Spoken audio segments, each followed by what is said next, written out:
if you can, and they fam all over the dam. Boom, boom, did 'em down and want 'em chew.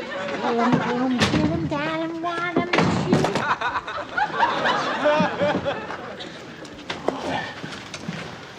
And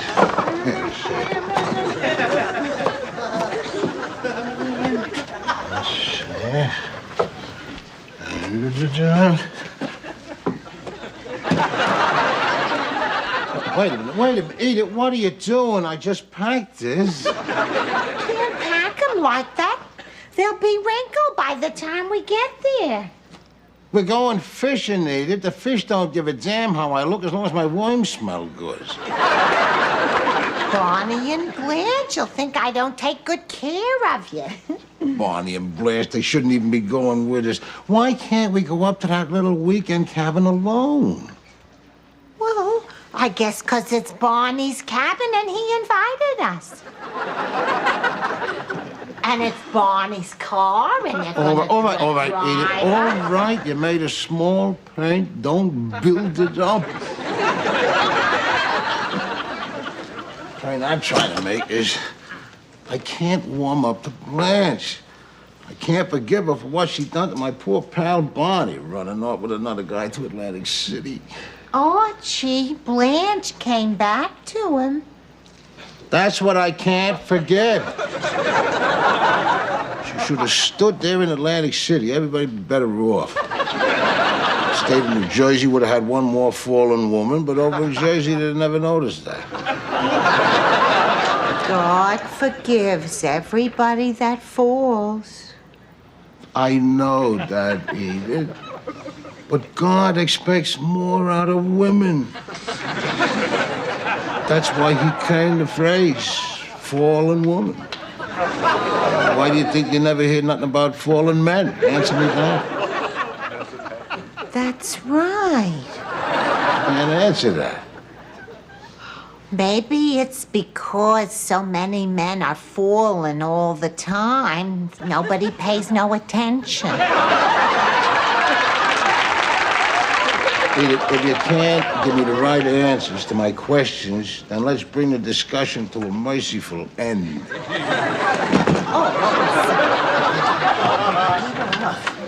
Hello, Pat. Oh, that's good. Oh, my, you look nice. What do you mean you're all packed? When did we decide to take hoses? Stephanie. Whatever. Steffi's gonna stay at the O'Briens for the weekend. You gotta stay in another weekend with them Catholics there? They'll drag her off the mass again. But I like it. Can I have some money for the collection plate? Oh, no dice. I ain't gonna give you no money for a Catholic collection plate, but I'll tell you what I'll do. I'll give you $1, you can shoot it on the bingo game. Archie, that's gambling. That's one of the main things they do. Shouldn't be staying with them people anyway. What is the matter? Ain't there other people in the neighborhood here with kids? Hey, the Blooms, they got a kid like you, ain't they? Yeah, Amy Bloom. She's in my class, too. She said I can sleep over anytime I want to. Well, there you go. That would be better. And I can go to Mass with them, too. Oh, no, you can't do that. No, Mass with the Blooms. No, kiddo. See, the Blooms are Jewish, and they go to a temple. And they have their Sundays on Saturdays. That's neat. I can go to temple on Saturday and church on Sunday. Holy cow. Well, on a Monday, you might as well shave the hair off your head and go beat your tangerine with the hairy commission. Okay, Edith, that's settled now. The next time, it's gonna be the Blooms, because they ain't gonna convert the kid. You see, one of the good things about the Jews is they don't want you. Oh, here they are. Steffi, you go down and get in the car. Okay. We're gonna drop you at the O'Briens. Hiya, Barney. We'll be right down. Come on, Arch. Hurry up, will you? Hello, Archie. Oh, hello there, Blanche. Gee, hurry up. Oh, wait, hold Here we it, Edith. Let's not forget this other big bag here, huh? Oh, sure. Here. I got this here.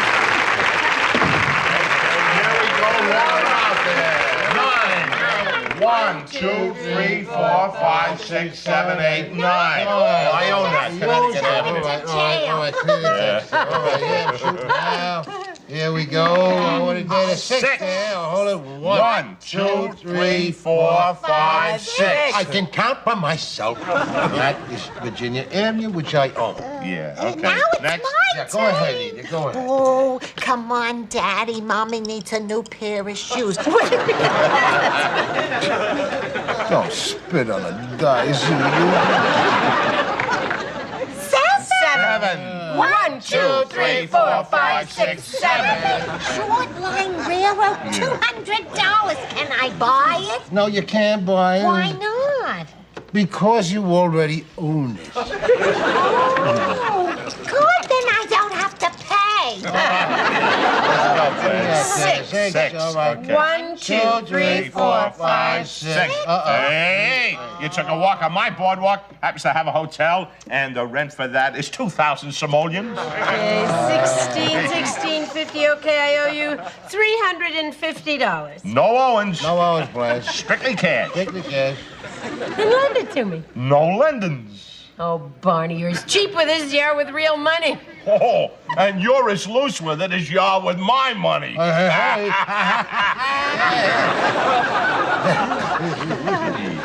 Well, whose turn is it? Yeah, hey, Blanche, learn the game. If you need more money, you ought to mortgage some of your houses there or sell your property. No, if I do that, I'll lose money and I won't collect any rents. You know, he'd lend it to me if he wasn't so cheap. It's not a matter of cheap. It's against the rules of the game. No, it's because you're so cheap. After all, rules are made to be broken. Ah, you ought to know.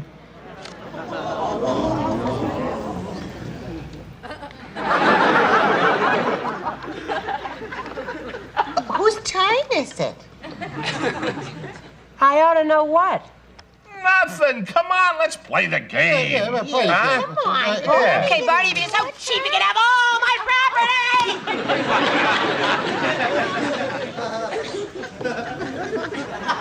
This is a shame. Keep out of it. This is a private argument. All right, Blanche, all right. Keep it private then, you know, between Barney and you and the guy that got to you. That doesn't. You see what you've started, Barney? You promised you would never mention that exterminator again, and now you've got Fatso talking about it. You hear your friend here? Do you hear your friend We're there? all No, tired. don't I force it over. think maybe Don't we try to should force go to bed. No. Barney's not sleeping with me. He can find another bed. Where am I supposed to go? Well, try your hotel on the boardwalk. Now, look here, Blanche. Stop kidding around. I need a bed. Maybe you can squeeze in with him and Edith. Is she kidding? She's kidding. Okay, Blanche. Is that the way you want it? That's the way I want it. Well, wait a minute, hold it. That ain't the way I want it. I wouldn't be caught dead in your bed. If you were, I wouldn't notice the difference.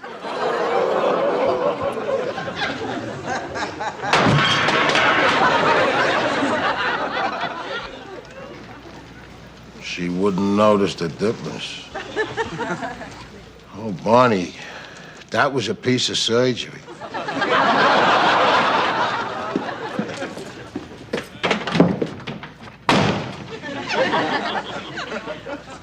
Did you see where he went? Oh, yeah, our bedroom.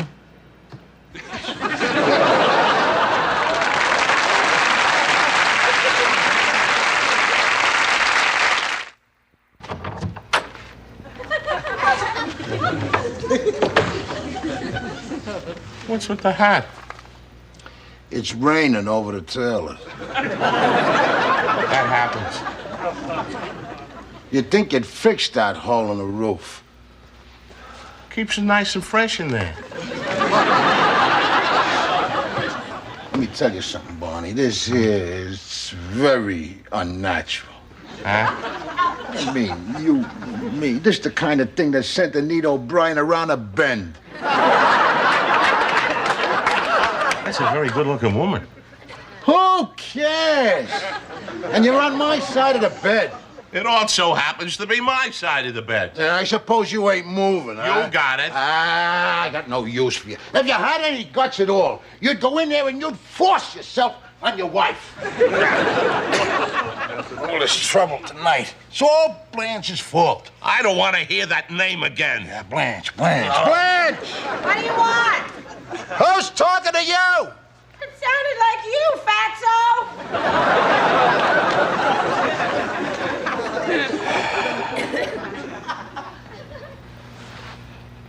Hey, Barney. Huh? You know them big country spiders with the 8 hairy legs and the 7 red eyes? Yeah. You know they're very dangerous. Well, I just seen one crawl under you. Oh, get him off! Get him off! Oh, hey, is he on me? No, Barney. It's okay. You're safe. I just crushed him with my behind. What a low-down prick. You'll resort to anything, won't you, to get your own way? Quit your beefing there. Fight, boys. Try to be happy together. Ah, shut up. Didn't anybody try to warn you about Blanche before you got married to her? Yeah, a couple of people. But I didn't pay any attention to them. Because I knew they didn't like it from the beginning. Who were they? Her mother and father.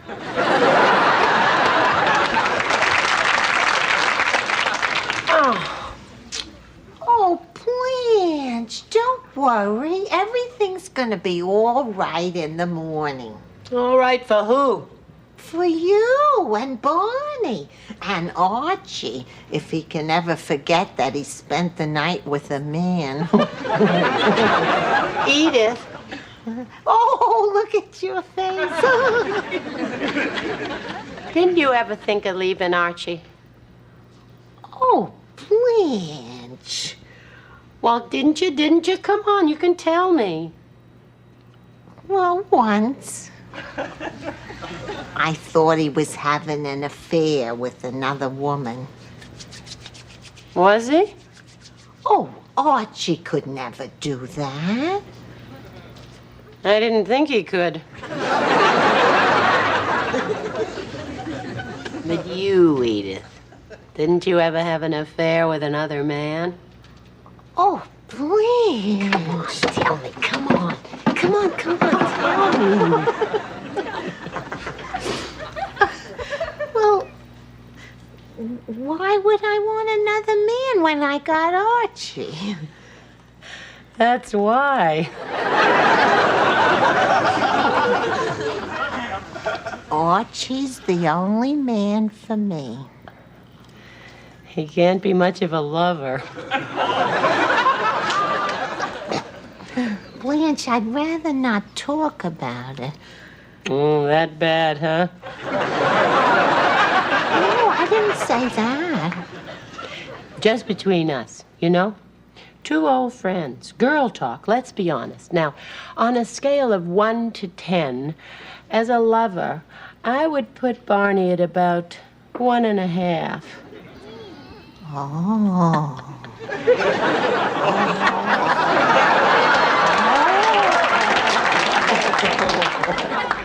Where would you put Archie? I never heard of a scale like that. Call it the bedroom scale. Put Archie on it. I can't even get Archie on the bathroom scale.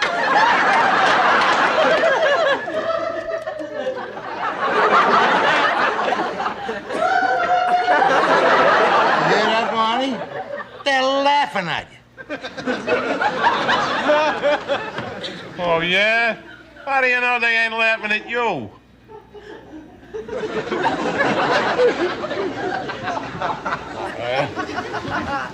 Well, I'll find out. Oh, my God. You know, Blanche, with that face, you could stand outside the cabin and keep the bears away.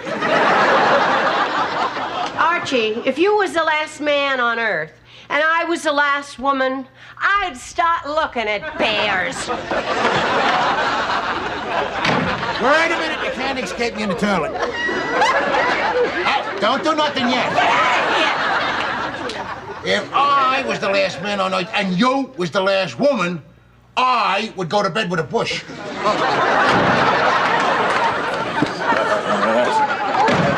something wrong? The only thing wrong is there's no lock on that door to lock her the hell out of here.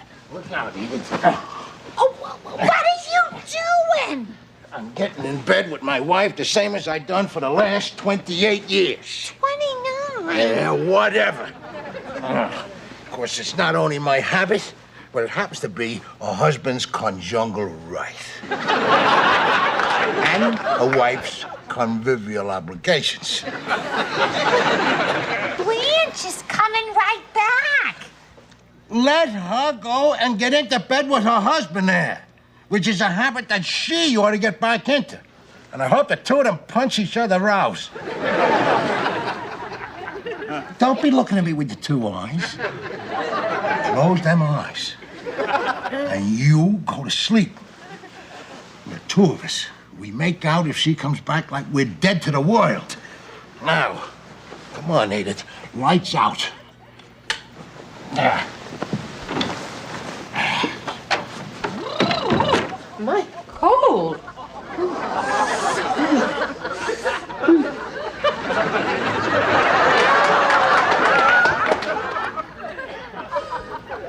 Edith.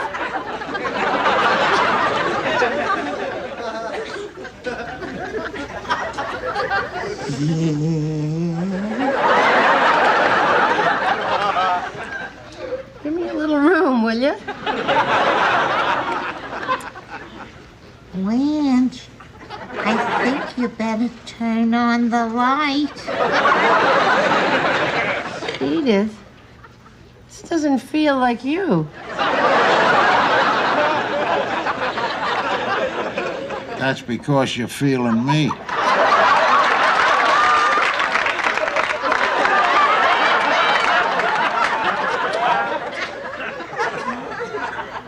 Don't it strike you funny, Blanche, that the only guy who could ever get rid of you was an exterminator? Well, you sure know how to handle a louse like you.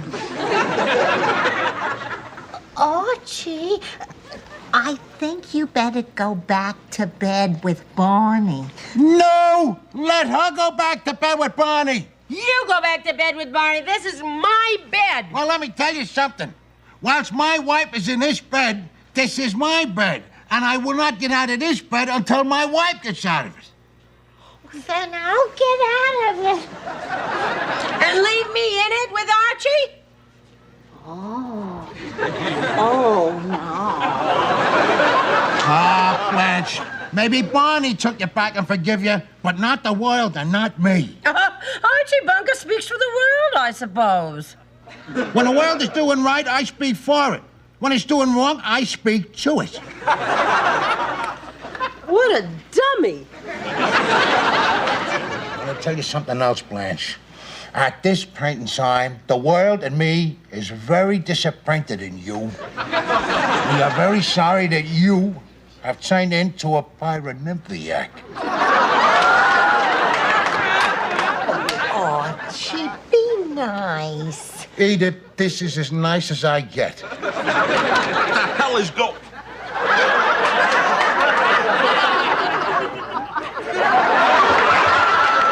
Well, excuse me.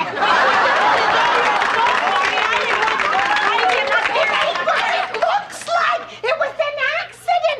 See, Blanche went into the bathroom to get ready, you know, and then she jumped into bed with Archie. No, I mean, she thought Archie was me.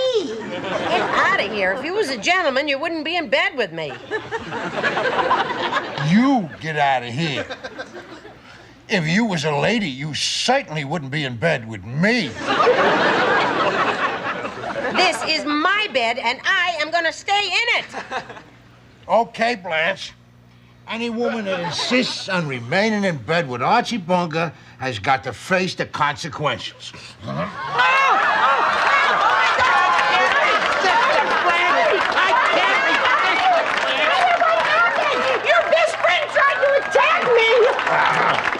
Likely story. Well, you heard him. It's a likely story. What's the use? You don't believe anything I say. Blanche, listen to me, everybody. This whole thing started because of a little fight over Monopoly money. Oh, no, Edith. It goes way deeper than that. Archie's right. It isn't just Monopoly money. I made a mistake, and now everybody reminds me of it. Barney's family, my family, the whole neighborhood. Maybe Archie's right.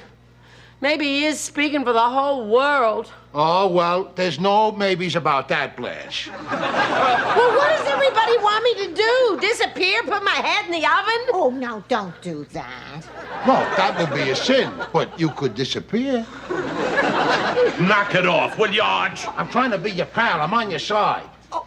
Now, wait a minute. Listen to me, Blanche. All that's really important is how you and Barney feel about each other. It's like what my Aunt Frida from Freeport always used to say. You can't run away from your own head, so you might as well make friends with him.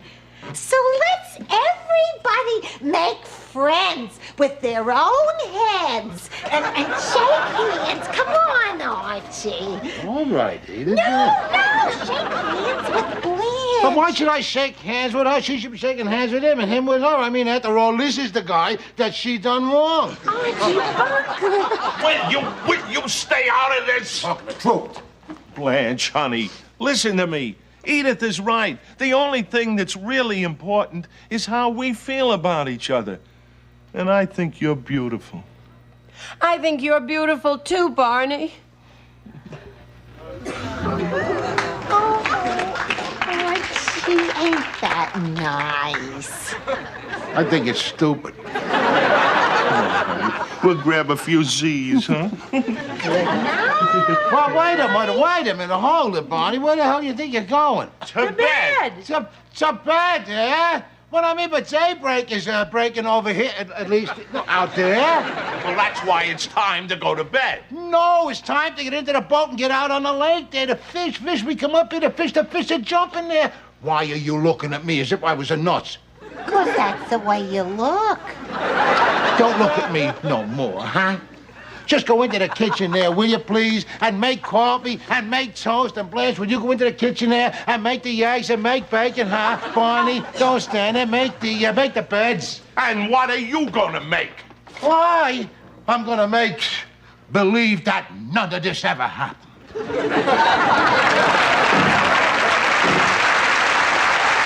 The morning sun filtered through the curtains of the Bunker household, casting a warm, nostalgic glow over the living room where Archie and Edith sat at their piano. It was a ritual of sorts, a moment where the chaos of the modern world seemed to fade away, replaced by the simple melodies of a bygone era. They began to sing, their voices intertwining in a familiar harmony that spoke of a shared history. They sang of the way Glenn Miller played, and the songs that made the hit parade. Those were the days when guys like them had it made, and you always knew exactly where you stood. In their world, girls were girls, and men were men. Archie, with a wistful look in his eyes, remarked that the world could certainly use a man like Herbert Hoover again. There was no need for a welfare state back then, because everybody pulled his own weight. Even their old Los Alamos ran great. Those were truly the days. Archie looked over at Edith as the song ended, his mind already shifting to the logistics of their upcoming trip. He told Mama to finish them if she could, and they talked and talked all over the dam. There was a sense of excitement in the air, a rhythmic beat of anticipation that went boom, boom, as they thought about getting everything settled. And here was the moment they had been waiting for, the moment to set off on their adventure. But wait a minute. Archie stopped in his tracks, his eyes landing on the suitcase Edith was meticulously adjusting. He asked Edith what she was doing, noting that he had just packed that particular bag. Edith, ever the perfectionist when it came to household matters, looked up with a gentle smile. She insisted that he could not pack them like that, warning that everything would be wrinkled by the time they reached their destination. Archie, however, was not concerned with the aesthetics of his attire. He reminded her that they were going fishing, and in his estimation, the fish did not give a damn how he looked as long as his worms smelled good. Edith sighed, expressing her concern that Barney and Blanche would think she did not take good care of him. Archie groaned at the mention of their companions. He expressed his frustration that Barney and Blanche were even going with them in the first place. He wondered aloud why they could not simply go up to that little weekend cabin alone. Edith, always the voice of reason and social grace, explained that it was Barney's cabin and he had been the one to invite them. Furthermore, it was Barney's car they were using, and it promised to be a good drive. Archie conceded, telling Edith it was all right and that she had made her point. He told her not to build it up into a larger issue. The real point Archie wanted to make was his difficulty in warming up to Blanche. He found it hard to forgive her for what she had done to his poor pal Barney, specifically referring to the time she ran off with another man to Atlantic City. Edith reminded him that Blanche had come back to him, but Archie insisted that was exactly what he could not forget. In his view, she should have stayed there in Atlantic City. He believed everybody would have been better off if she had remained in New Jersey. To Archie, it would have meant one more fallen woman in a place where they probably would never have noticed. Edith, with her characteristic compassion, noted that God forgives everybody who falls. Archie acknowledged this, but argued that God expects more out of women. He claimed that was why the phrase fallen woman was created. He challenged Edith to tell him why no one ever heard anything about fallen men. When Edith suggested that perhaps it was because so many men were fallen all the time that nobody paid any attention, Archie decided it was time to bring the discussion to a merciful end. He declared himself all packed and ready to go. Edith looked at him with admiration, telling him he looked very nice.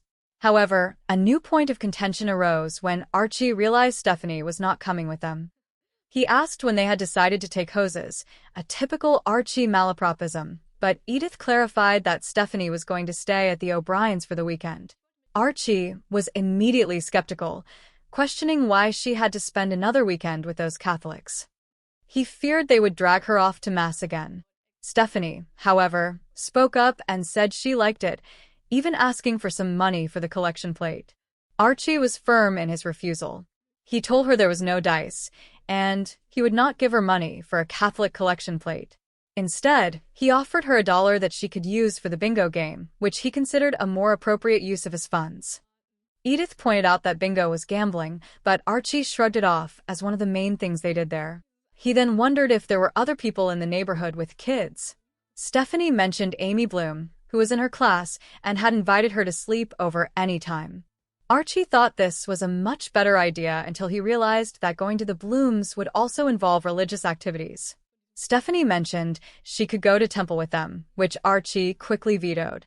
He explained to the child that the Blooms were Jewish and went to a temple on Saturdays.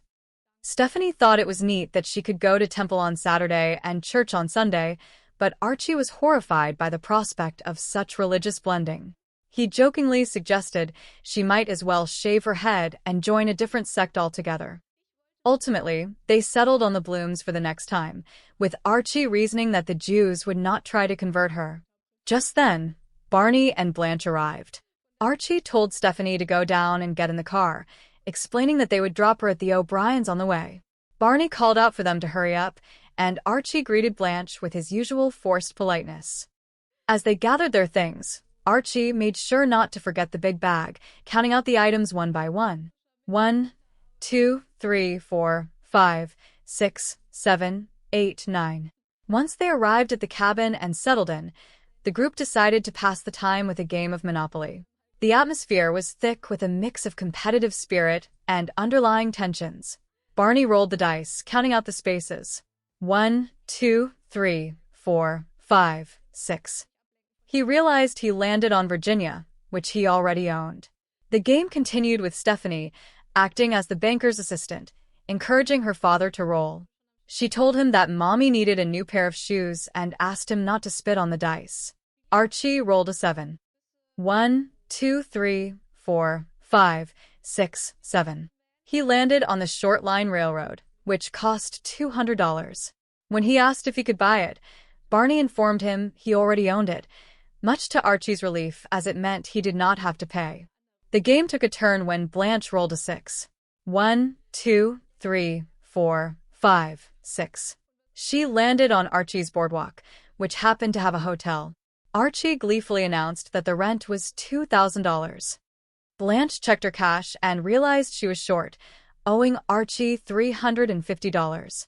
She asked to owe him, but Archie was adamant. No owings and no lendings. It was strictly cash. Blanche called Barney cheap for not lending her the money, but Barney insisted it was against the rules of the game. The argument escalated quickly. Blanche claimed rules were made to be broken, a comment that hit a nerve with Archie given her past. He made a pointed remark that she ought to know about breaking rules. When Blanche asked what he meant, Barney tried to keep the peace and suggested they just play the game. However, the damage was done.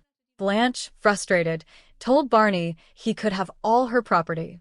Archie tried to stay out of it, calling it a private argument, but then he couldn't help himself. He brought up the guy from Atlantic City again. Blanche was furious. She accused Barney of breaking his promise never to mention the exterminator again, and now Fatso, as she called Archie, was talking about it. The tension reached a breaking point. Edith suggested they should all go to bed. Blanche declared that Barney was not sleeping with her and he could find another bed. When Barney asked where he was supposed to go, Blanche sarcastically suggested his hotel on the boardwalk. Barney tried to reason with her, but Blanche was set in her decision. She even suggested Barney could squeeze in with Archie and Edith. Archie was outraged at the suggestion, but Blanche insisted that was the way she wanted it. Archie retorted that he would not be caught dead in her bed, to which Blanche replied that if he were, she would not notice the difference. Barney felt the sting of her words, calling it a piece of surgery. He eventually retreated to the bedroom where Archie was already trying to settle in. Archie was surprised to see Barney entering with a hat on. Barney explained it was raining over the tail, implying a leak in the roof. Archie grumbled that one would think the owner would fix a hole in the roof, but Barney claimed it kept things fresh. Archie found the whole situation very unnatural. He complained that he and Barney being in the same bed was the kind of thing that would send someone around the bend. Barney noted that Blanche was a very good-looking woman, but Archie did not care. He was more concerned that Barney was on his side of the bed. Barney, however, had no intention of moving. Archie told Barney that if he had any guts, he would go in there and force himself on his wife. He blamed all the trouble on Blanche. Barney, tired of the conflict, told Archie to shut up. He admitted that a couple of people had warned him about Blanche before they got married, but he had ignored them. When Archie asked who they were, Barney revealed it was her own mother and father. Meanwhile, in the other room, Edith was trying to comfort Blanche. She told her not to worry and that everything would be all right in the morning. Blanche was skeptical, wondering who it would be all right for. She asked Edith if she had ever thought of leaving Archie. Edith was shocked by the question.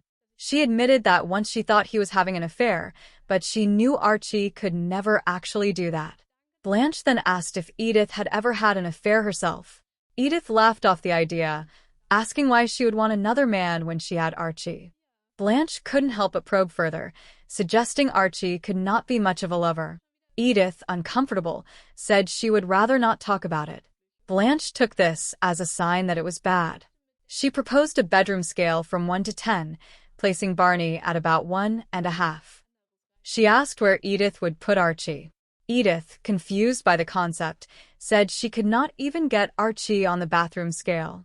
Their laughter drifted into the other room, where Archie and Barney were listening.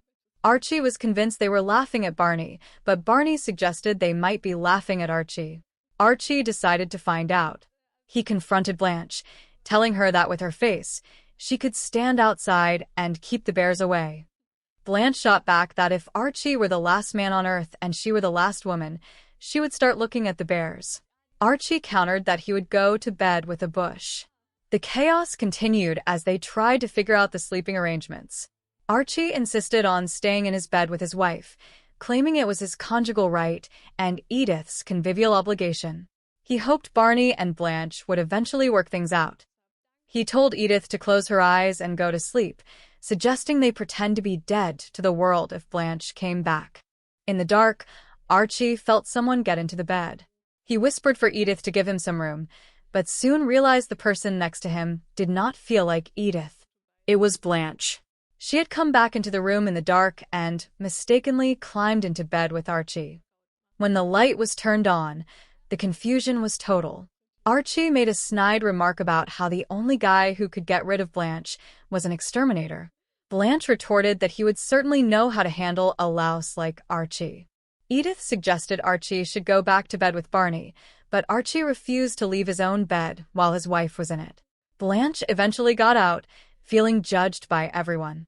Archie claimed he was speaking for the world when he said they were disappointed in her.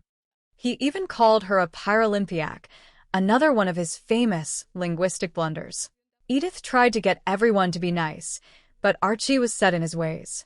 Barney walked in, seeing the commotion, and Archie quickly explained it was an accident. He told Barney that Blanche had jumped into bed with him thinking he was Barney. Barney was hurt, and Blanche felt like no one believed her. Edith, ever the peacemaker, tried to remind them that this all started over Monopoly money. Blanche, however, felt it went deeper. She felt the weight of everyone's judgment over her past mistake. She asked if they wanted her to disappear or put her head in the oven. Edith was horrified by the suggestion, but Archie, in his blunt way, said disappearing might be an option. Barney finally stepped up, telling Archie to knock it off. He told Blanche that Edith was right, and the only thing that mattered was how they felt about each other. He told her he thought she was beautiful, and Blanche reciprocated the sentiment. Edith was touched by the moment, while Archie found it stupid. As the first light of dawn began to break over the lake, Barney suggested they grab a few Z's. Archie, however, had other plans. He declared it was time to get into the boat and fish. He ignored the tired looks from his friends, insisting that the fish were jumping. He directed Edith to the kitchen to make coffee and toast, and Blanche to make eggs and bacon. He told Barney to make the beds. When asked what he was going to make, Archie simply said he was going to make believe that none of this ever happened. They were there to fish, and fish they would, leaving the drama of the night behind with the fading stars.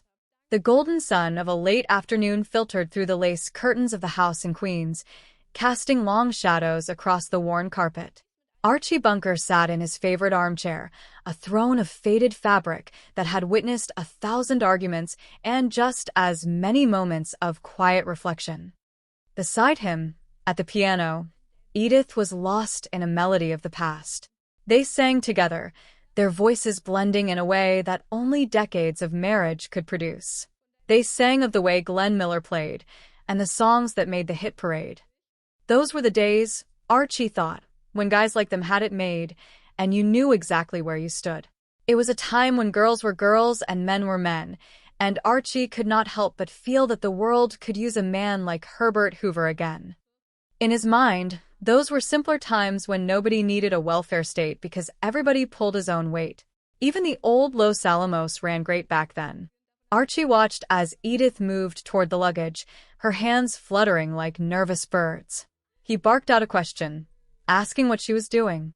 He had just finished packing that particular bag, and now she was rearranging everything. He warned her that she could not pack things in such a way, for everything would be wrinkled by the time they reached their destination. Edith looked up with that sweet, patient smile that always seemed to both soothe and irritate him.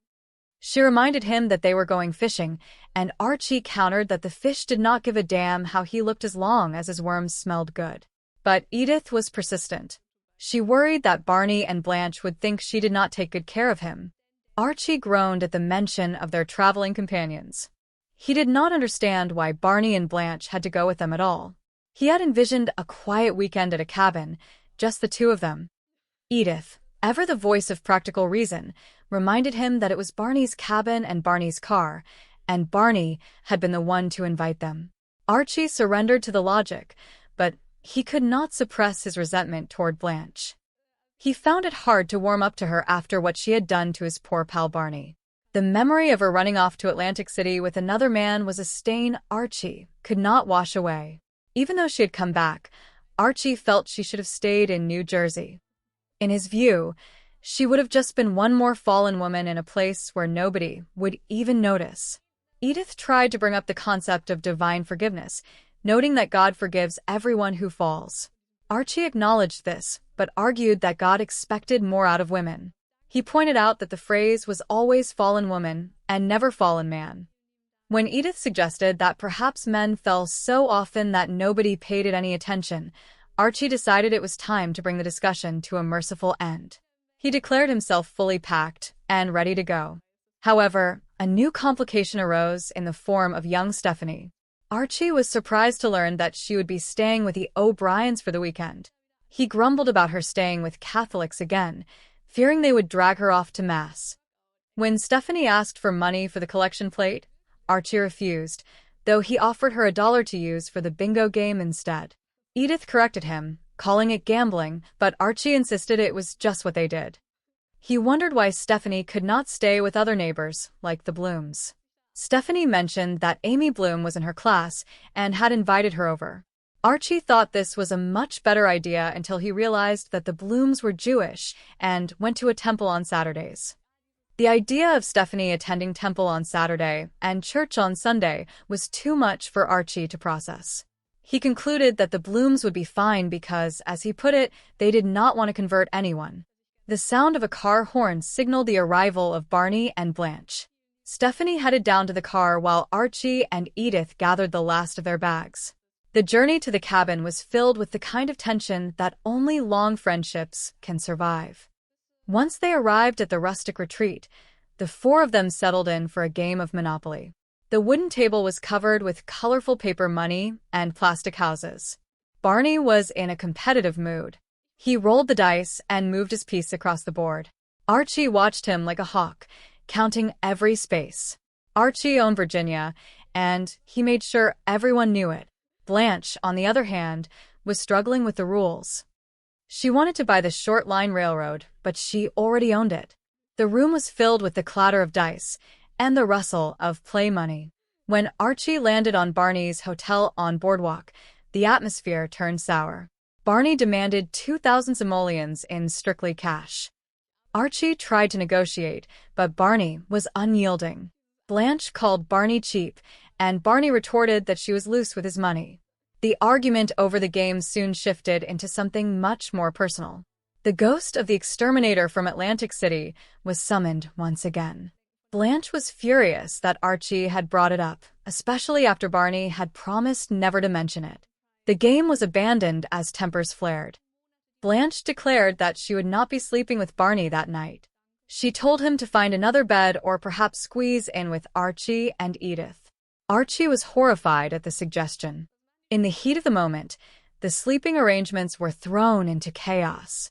Barney retreated to the bedroom while Archie followed, complaining about the unfairness of it all. The cabin roof was leaking, and the rain dripped through a hole, forcing Archie to wear his hat, even inside. He lay in bed next to Barney, feeling that the situation was entirely unnatural. He tried to convince Barney to go back to his wife and force a reconciliation, but Barney was stubborn. Archie even tried to scare Barney out of the bed by pretending there was a large, dangerous country spider with 8 hairy legs and 7 red eyes. The trick failed, and the two men remained in an uncomfortable stalemate. In the other room, Edith and Blanche were having a heart-to-heart conversation. Blanche asked Edith if she had ever thought of leaving Archie. Edith admitted that she had once suspected him of having an affair, but she knew in her heart that Archie could never do such a thing. For Edith, Archie was the only man she ever wanted. Blanche, frustrated by her own marriage, tried to rank their husbands as lovers on a scale of 1 to 10. She gave Barney a 1.5. When she asked Edith where Archie would fit on the scale, Edith replied that she could not even get Archie on the bathroom scale. The laughter from the women only served to irritate the men further. Archie yelled out a sharp insult, and Blanche fired back with equal venom. The conflict reached its peak when the lights went out. In the darkness and confusion of the unfamiliar cabin, the lines between rooms and beds became blurred. Archie, believing he was returning to his own bed with Edith, climbed under the covers. He felt a presence and began to speak, only to realize with a shock that he was not next to his wife. He had climbed into bed with Blanche. The confusion was total. When the lights were finally turned on, the four of them stood in a state of mutual disbelief and anger. Archie insisted it was an accident, while Blanche accused Barney of attacking her. The situation was a mess of misunderstandings and bruised egos. Edith, ever the peacemaker, stepped in. She saw that the whole fight had started over nothing more than monopoly money and old grudges. She reminded them all that the only thing that really mattered was how they felt about each other. She quoted her Aunt Frida, saying that you cannot run away from your own head, so you might as well make friends with it. She encouraged everyone to shake hands and move past the bitterness. Slowly, the tension began to melt. Barney told Blanche that he thought she was beautiful, and she returned the compliment. Archie, though he found the sentimentality a bit much, could not deny that the storm had passed. As the first light of daybreak began to peek through the cabin windows, Archie realized it was time to stop arguing and start doing what they had come there for. He directed Edith and Blanche to the kitchen to start the coffee, toast, eggs, and bacon. He told Barney to make the beds. As for himself, Archie decided he would make believe that none of the night's madness had ever happened. They were there to fish, and the fish were waiting. The old friends, despite their flaws and their fiery tempers, prepared to head out onto the lake, bound together by a history that was as complicated and enduring as the songs they loved to sing. The morning air was crisp and fresh, carrying the scent of pine and the promise of a quiet day on the water. Archie stood on the small wooden porch, taking a deep breath. He looked at the others and felt a rare moment of peace. They were a strange group, perhaps, but they were his people. And as they walked down to the boat, Archie knew that even with all the disagreements, these were still the days that mattered. The golden afternoon light filtered through the thin curtains of the living room in Queens, casting long and nostalgic shadows across the familiar furniture. Archie Bunker sat at the piano, his fingers tracing the keys with a mixture of reverence and longing for a time that felt increasingly distant. Beside him stood Edith, her face bright with a simple and enduring joy. Together, they began to sing, their voices intertwining in a melody that spoke of a bygone era. They sang of the way Glenn Miller played, and the songs that made the hit parade. To men like Archie, those were the days when life felt certain and the world seemed to make sense. They reminisced about a time when girls were girls and men were men, expressing a whimsical desire for a leader like Mr. Herbert Hoover to guide the way once more. In Archie's mind, the past was a place where nobody needed a welfare state because everybody pulled his weight. He fondly remembered how the old Los Alamos ran great. Those were the days that anchored his soul. The song reached a crescendo, a boisterous celebration of memories involving family meals and the simple act of chewing food with gusto. It was a moment of pure, unadulterated connection to his roots. However, the nostalgia was soon interrupted by the practicalities of the present. The Bunkers were preparing for a fishing trip, an event that Archie approached with his usual blend of grumpiness and excitement. He watched Edith with a skeptical eye as she carefully packed their belongings. "Edith," he called out, "what are you doing?" "I just packed this." You cannot pack them like that. "They will be wrinkled by the time we get there." Edith looked up, her expression innocent and helpful. "But Archie, we're going fishing. The fish do not give a damn how I look as long as my worms smell good." Archie sighed, his shoulders dropping. "Barney and Blanche will think I do not take good care of you," he muttered. He was still frustrated that they were not going alone. "Why can we not go up to that little weekend cabin alone?" Edith reminded him gently that it was Barney's cabin and Barney's car. It was an invitation they had accepted, and she hoped for a pleasant drive. Archie, however, could not help but dwell on his feelings toward Blanche. He found it difficult to warm up to her, unable to forgive the fact that she had briefly run off with another man to Atlantic City. Even though she had returned to Barney, Archie felt she should have stayed in New Jersey. In his rigid worldview, he believed that while God forgives everyone who falls, God expects more out of women. Archie turned to Edith, seeking validation for his theories. "Why do you think you never hear nothing about fallen men? Answer me that," he demanded. Edith, with her quiet and sometimes surprising wisdom, suggested that perhaps it was because so many men were falling all the time that nobody paid any attention to it. Archie, frustrated by an answer that challenged his logic, decided to bring the discussion to a merciful end. The conversation shifted to their granddaughter, Stephanie, who was going to stay with the neighbors for the weekend. Archie was concerned about her staying with the O'Briens again, fearing they would take her to Mass. When Stephanie asked for money for the collection plate, Archie refused but offered $1 for the bingo game instead, despite Edith's gentle reminder that bingo was a form of gambling. Archie wondered if there were other children in the neighborhood Stephanie could stay with.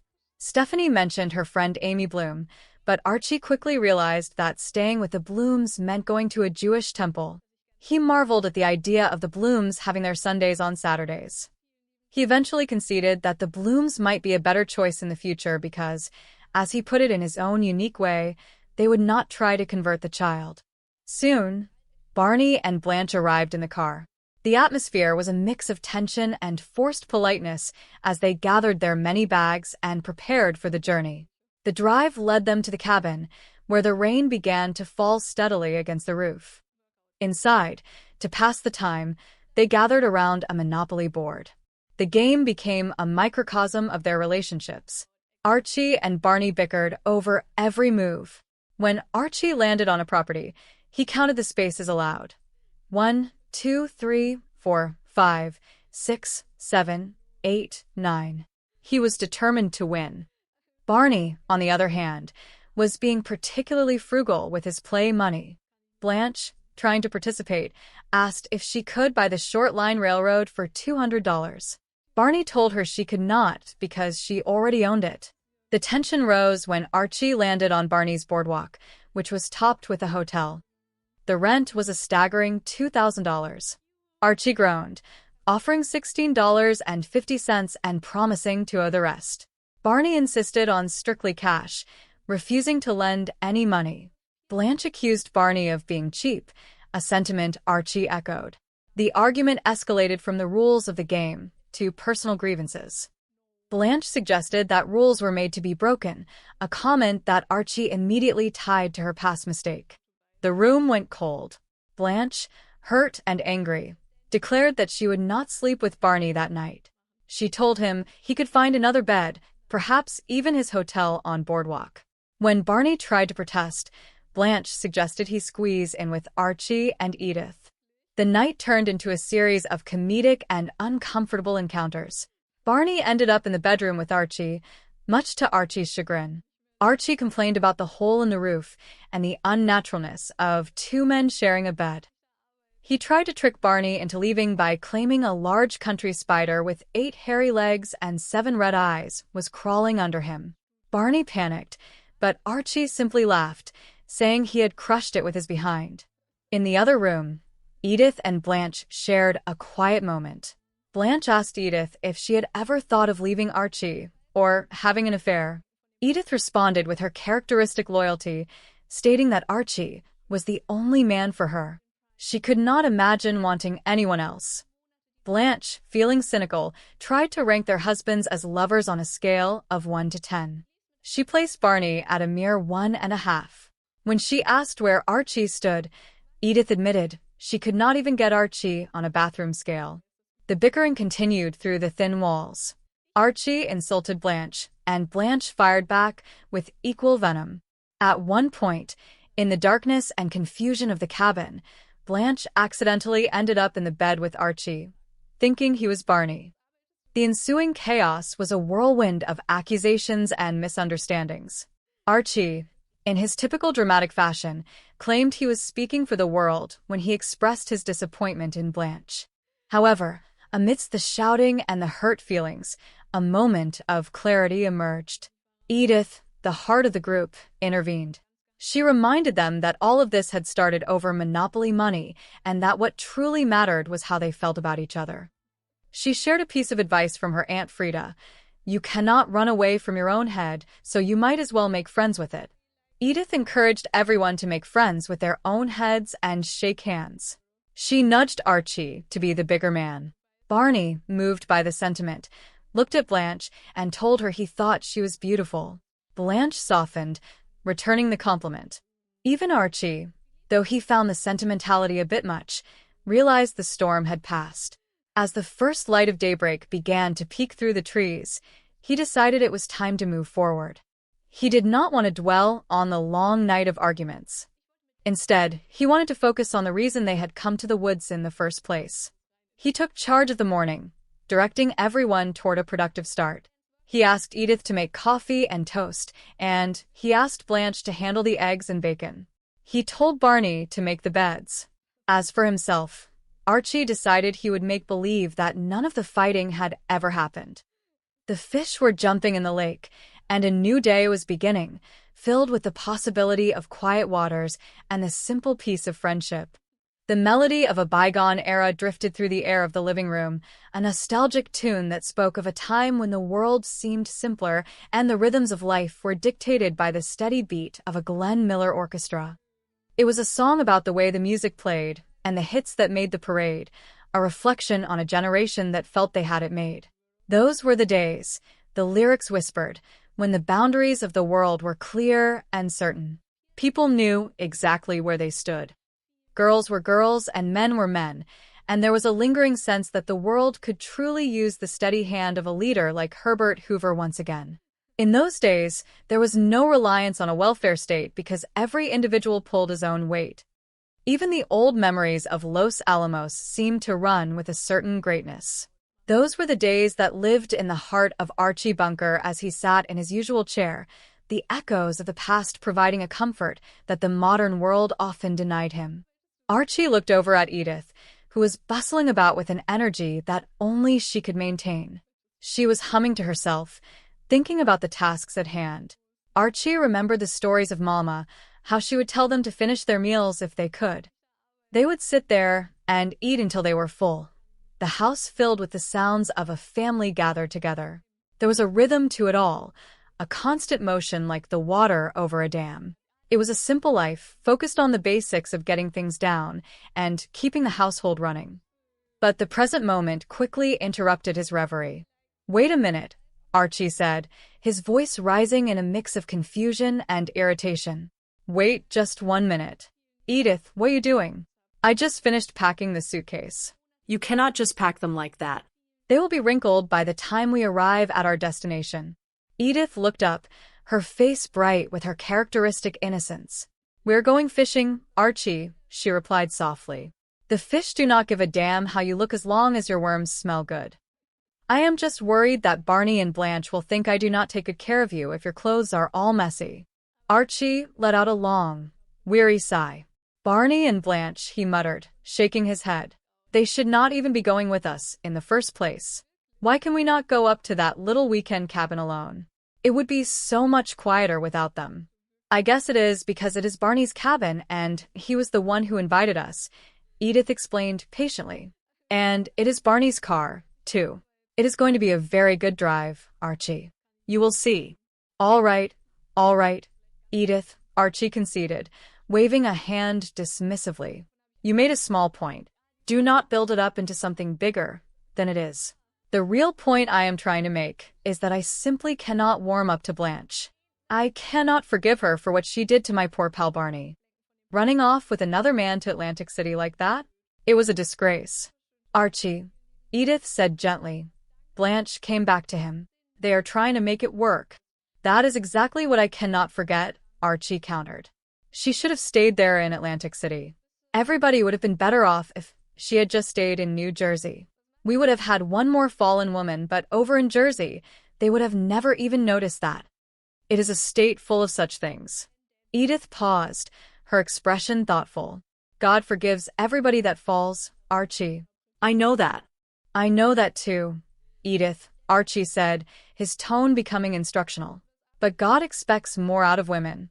That is why he came up with the phrase fallen woman. Why do you think you never hear anything about fallen men? Answer me that." Just try to answer that. "Maybe it is because so many men are fallen all the time that nobody pays any attention to it," Edith suggested with a small smile. Archie stared at her for a moment, his mouth slightly open. "Edith, if you cannot give me the right answers to my questions, then let us bring this discussion to a merciful end. I am all packed and ready to go." "Oh," that is good, Edith said, looking at him with genuine affection. Oh, my, you look very nice today. But what do you mean you are all packed? When did we decide to take Stephanie with us? Archie blinked. Stephanie? No. Stephanie is going to stay at the O'Briens for the weekend. You mean she has to stay another weekend with those Catholics? Edith asked. They will drag her off to Mass again. But I like it, Stephanie chimed in as she entered the room. Can I have some money for the collection plate? Oh, no dice, Archie said firmly. I am not going to give you any money for a Catholic collection plate, but I will tell you what I will do. I will give you $1 that you can use on the bingo game. Archie, that is gambling, Edith reminded him. That is one of the main things they do there, Archie argued. Besides, I should not be staying with those people anyway. Is there no one else in the neighborhood with kids? What about the Blooms? They have a kid like you, do they not? Yes, Amy Bloom, Stephanie said. She is in my class, too. She said I can sleep over any time I want to. Well, there you go, Archie said, sounding relieved. That would be much better. And I can go to Mass with them, too? Stephanie asked. Oh, no, Archie corrected her quickly. You cannot do that. No Mass with the Blooms, kiddo. You see, the Blooms are Jewish. They go to a temple, and they have their Sundays on Saturdays. That is neat, Stephanie said, her eyes lighting up. I can go to temple on Saturday, and church on Sunday. Holy cow, Archie muttered. Well, on Monday you might as well shave the hair off your head and go beat your drum with the orange robes. Okay, Edith, that is settled now. The next time it is going to be the Blooms. Because they are not going to try to convert the kid. You see, one of the good things about the Jews is they do not want you. A horn honked outside, signaling the arrival of their friends. Oh, there they are, Edith cried out.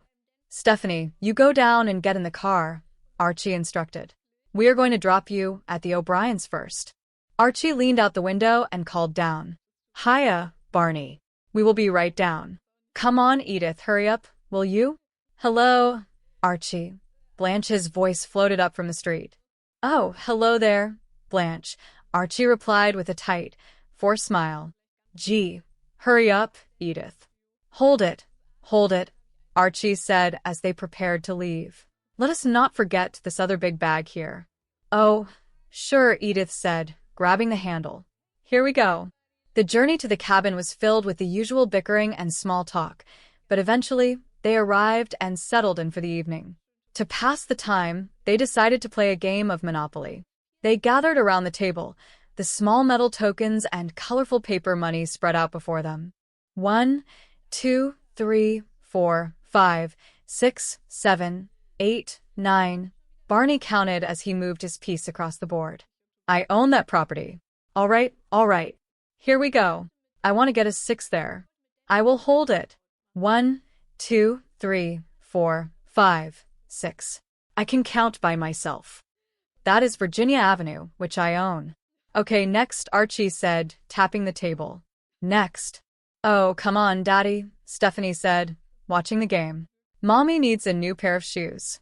Do not spit on the dice, will you? 7, Edith announced, throwing the dice. 7. 1, 2, 3, 4, 5, 6, 7. Short Line Railroad, $200. Can I buy it? No, you cannot buy it, Archie said. Why not? Edith asked. Because you already own it, Archie explained. Oh, good, Edith said with a giggle. Then I do not have to pay anything. 6, Barney rolled again. 6. 1, 2, 3, 4, 5, 6. Hey, you took a walk on my boardwalk. It happens to have a hotel on it, and the rent for that is 2,000 simoleons. Okay, Edith said, counting out her money. $16.50. Okay, I owe you $350. No IOUs, Barney said firmly. No IOUs, please. Strictly cash. It must be strictly cash. Then lend it to me, Blanche suggested. No lending, Barney replied. Oh, Barney, you are as cheap at this game as you are with real money, Blanche complained. And you are as loose with it as you are with my money, Barney shot back. Well, who is telling us this? Archie muttered under his breath. Hey, Blanche, learn the game. If you need more money, you ought to mortgage some of your houses or even sell your property. No, if I do that, I will lose money and I will not collect any rents, Blanche argued. You know, he would lend it to me if he was not so cheap. It is not a matter of being cheap, Barney said. It is against the rules of the game. No, it is because you are so cheap, Blanche insisted. After all, rules are made to be broken. You ought to know, Archie said sarcastically. Whose turn is it? Edith asked, trying to keep the peace. I ought to know what? Blanche asked, looking at Archie. Nothing, Archie said, looking away. Come on, let us just play the game. Yeah, come on, Barney agreed. Okay, Barney, if you are so cheap, you can have all my property, Blanche said, pushing her cards toward him. This is a shame, Edith whispered. Keep out of it, Edith, Archie warned. This is a private argument. All right, Blanche, all right, Archie said, leaning forward. Keep it private then. Keep it between Barney and you, and the guy that got to you. That does it, Blanche said, her voice trembling. You see what you have started, Barney? You promised you would never mention that exterminator again, and now you've got Fatso talking about it. Do you hear your friend here? Barney asked, looking at Archie. Do you hear your friend here? I think maybe we should all go to bed, Edith suggested, sensing the rising tension. Barney is not sleeping with me, Blanche declared. He can find another bed. Where am I supposed to go? Barney asked, frustrated. Well, try your hotel on the boardwalk, Blanche snapped. Now look here, Blanche, Barney said. Stop kidding around. I need a bed. Maybe you can squeeze in with him and Edith, Blanche suggested, gesturing toward Archie. Is she kidding? Archie asked, his eyes wide. She is kidding, Edith said quickly. Okay, Blanche, if that is the way you want it, Barney said, standing up. That is the way I want it, Blanche replied. Well, wait a minute, hold it, Archie shouted. That is not the way I want it. I would not be caught dead in your bed. If you were, I would not even notice the difference, Blanche retorted. Archie grunted. She would not notice the difference. Oh, Barney, that was a piece of surgery. Archie watched as Barney walked away. Did you see where he went? He asked. Oh, yeah, Edith said. Our bedroom. Archie sat there for a moment, stunned. He stood up and walked toward the bedroom, only to find Barney already there, sitting on the bed with a hat on. What is with the hat? Archie asked. It is raining over the tail of the bed, Barney explained. That happens sometimes. You would think he would fix that hole in the roof, Archie grumbled. Keeps it nice and fresh in there, Barney said with a shrug. Let me tell you something, Barney, Archie said, pacing the floor. This here is very unnatural. This is the kind of thing that sent Anita O'Brien around the bend. She is a very good-looking woman, Barney remarked. Who cares? Archie snapped. And you are on my side of the bed. It also happens to be my side of the bed, Barney pointed out. I suppose you are not moving, huh? Archie asked. You got it, Barney said. I have no use for you, Archie said, frustrated. If you had any guts at all, you would go in there and you would force yourself on your wife. All this trouble tonight, it is all Blanche's fault. I do not want to hear that name again, Barney said. Blanche, Blanche, Blanche, Archie repeated loudly. What do you want? Blanche's voice came from the other room. Who is talking to you? Archie yelled back. It sounded like you, Fatso, Blanche shouted. Hey, Barney, Archie said, lowering his voice. You know those big country spiders with the 8 hairy legs and the 7 red eyes? You know they are very dangerous. Well, I just saw one crawl under you. Get him off, Barney yelled, jumping up. Is he on me? No, Barney, it is okay, Archie said, laughing. You're safe. I just crushed him with my behind. Oh, boy, what a low-down trick, Barney said, sitting back down. You will resort to anything, will you not? Just to get your own way. Can we not just try to be happy together? Shut up, Archie said. Did anybody ever try to warn you about Blanche before you got married to her? Yeah, a couple of people, Barney admitted. But I did not pay any attention to them because I knew they did not like her from the beginning. Who were they? Archie asked. Her mother and father, Barney said. In the other room, Edith was trying to comfort Blanche. Oh, Blanche, do not worry, she said. Everything is going to be all right in the morning. All right for who? Blanche asked. For you and Barney and Archie. If he can ever forget that he spent the night with a man? Edith, Blanche said, looking at her friend. Did you ever think of leaving Archie? Oh, Blanche, Edith said, shocked. Well, did you? Blanche pressed. Come on, you can tell me. Well, once, Edith admitted. I thought he was having an affair with another woman. Was he? Blanche asked. Oh, Archie could never do that, Edith said confidently. I did not think he could, Blanche said. But you, Edith, did you ever have an affair with another man? Oh, Blanche, tell me, come on. Come on, tell me. Well, why would I want another man when I have Archie? Edith asked. Archie is the only man for me. He cannot be much of a lover, Blanche remarked. Blanche, I would rather not talk about it, Edith said. Oh, that bad, huh? Blanche asked. No, I did not say that, Edith corrected. Just between us, you know? Blanche said. Two old friends, girl talk, let us be honest. Now, on a scale of 1 to 10, as a lover, I would put Barney at about 1.5. Oh, Edith said. Where would you put Archie? Blanche asked. I never heard of a scale like that, Edith said. Call it the bedroom scale, Blanche said. Put Archie on it. I cannot even get Archie on the bathroom scale, Edith replied. In the other room, Archie heard them laughing. You hear that, Barney? They are laughing at you. Oh yeah? Barney asked. How do you know they are not laughing at you? Well, I will find out, Archie said. He walked toward the door and opened it. You know, Blanche, with that face, you could stand outside the cabin and keep the bears away. Archie, if you were the last man on Earth and I was the last woman, I would start looking at bears, Blanche retorted. Wait a minute, Archie said. You cannot escape me eternally. Do not do anything yet. Get out of here. If I was the last man on Earth and you were the last woman, I would go to bed with a bush. Is something wrong? Edith asked, looking at them. The only thing wrong is there is no lock on that door to lock her the hell out of here, Archie said. Look out, Edith. What are you doing? Edith asked as Archie climbed into bed. I am getting into bed with my wife the same as I have done for the last 28 years, Archie said. 29, Edith corrected. Yeah, whatever Archie said. Of course, it is not only my habit, but it happens to be a husband's conjugal right. And a wife's convivial obligations. Blanche is coming right back, Edith said. Let her go and get into bed with her husband there, which is a habit that she ought to get back into, Archie said. And I hope the two of them punch each other out. Do not be looking at me with those two eyes. Close those eyes. And you go to sleep. The two of us. We will make out if she comes back like we are dead to the world. Now, come on, Edith. Lights out. The room went dark, and for a moment, there was silence. Then, Archie began to cough. Edith, he whispered. Edith. Edith. Give me a little room, will you? Blanche, I think you better turn on the light. Edith's voice came from the other side of the room. Edith, this does not feel like you, Archie said, sounding confused.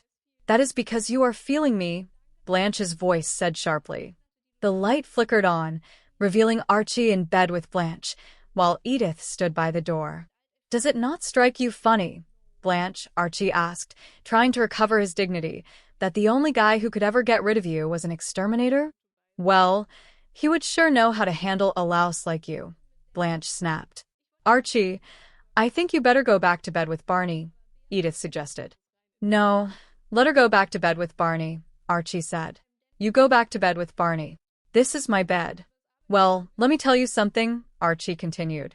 While my wife is in this bed, this is my bed. And I will not get out of this bed until my wife gets out of it. Then I will get out of it, Edith said. And leave me in it with Archie? Blanche asked. Archie? Oh. Oh, no. Oh, Blanche, Edith said. Maybe Barney took you back and forgave you, but not the world and not me. Archie Bunker speaks for the world, I suppose, Blanche said. When the world is doing right, I speak for it, Archie declared. When it is doing wrong, I speak to it.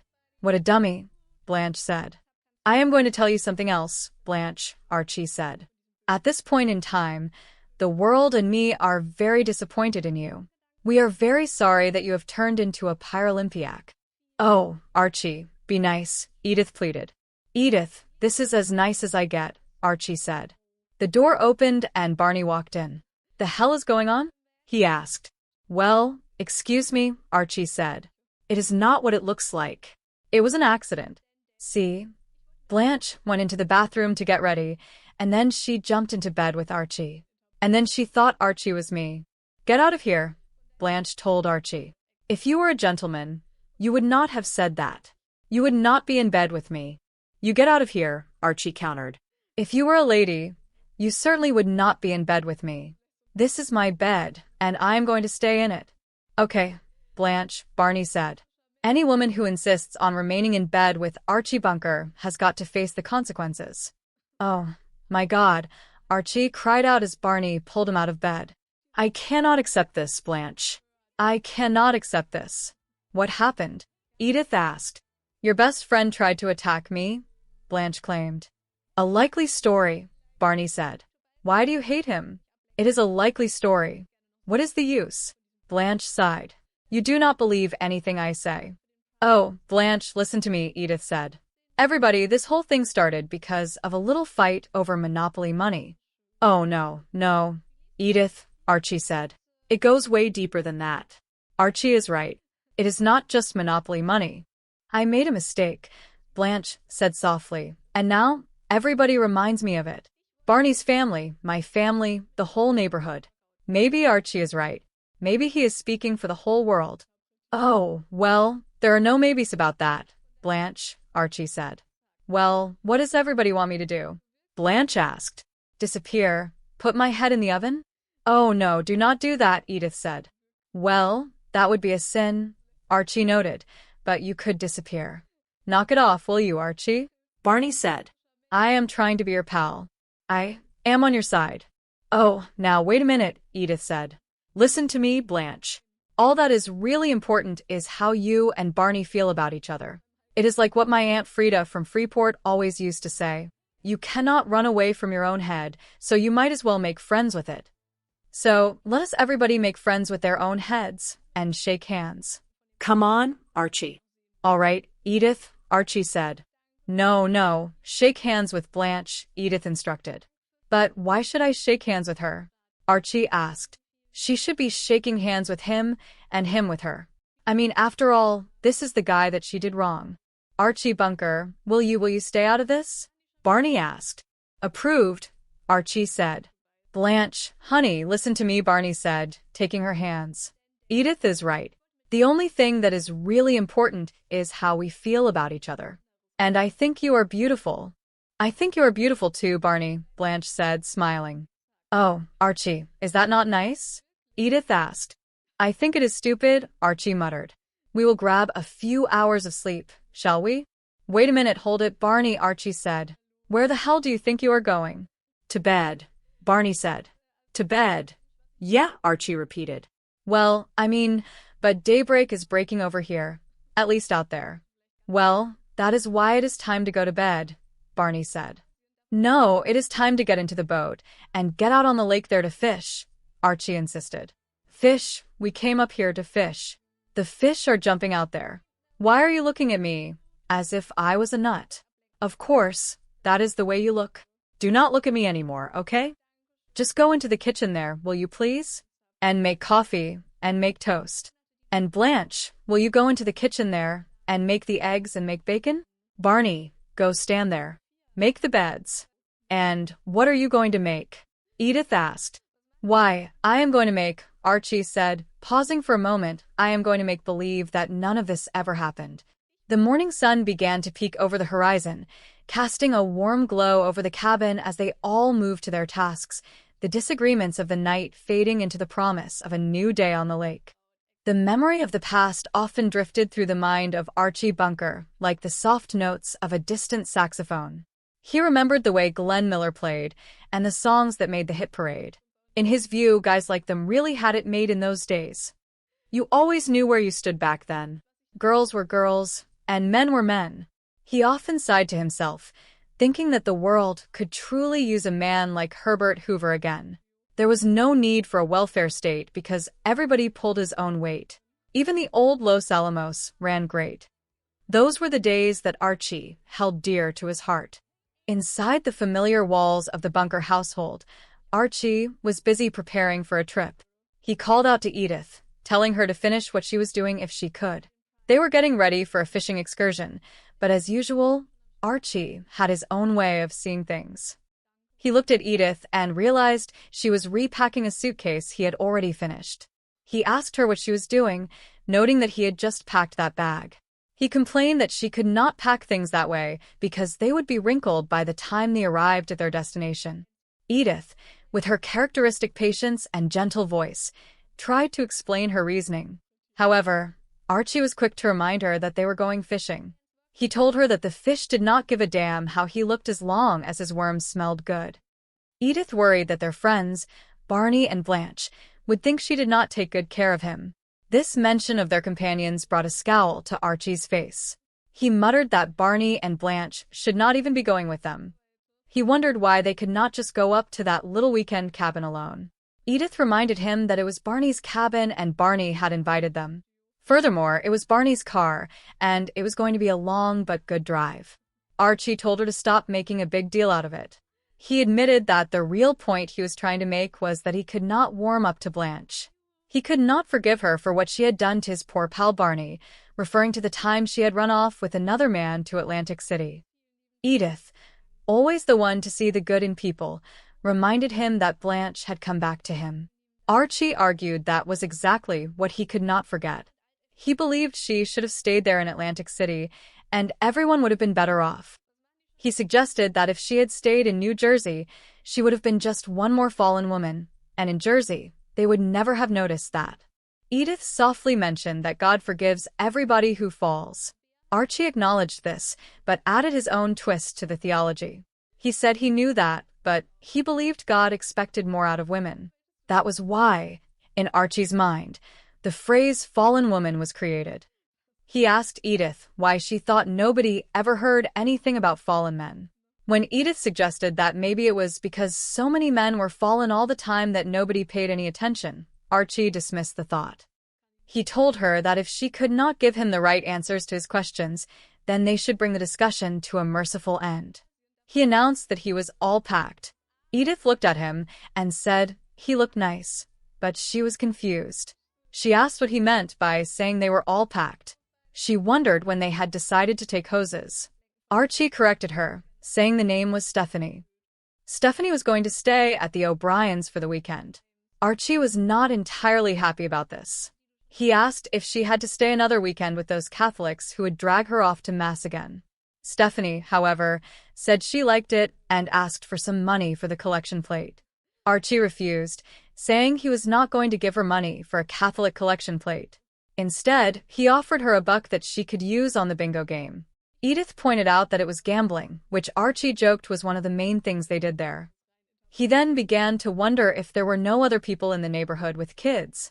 He remembered the Blooms had a kid.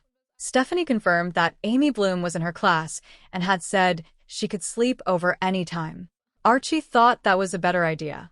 Stephanie excitedly said she could go to Mass with them too. Archie quickly corrected her, explaining that the Blooms were Jewish and they went to a temple. He mentioned that they had their Sundays on Saturdays. Stephanie thought that was neat, imagining she could go to temple on Saturday and church on Sunday. Archie told her that if she did that, she might as well shave her head and go beat a tangerine with hairy knives.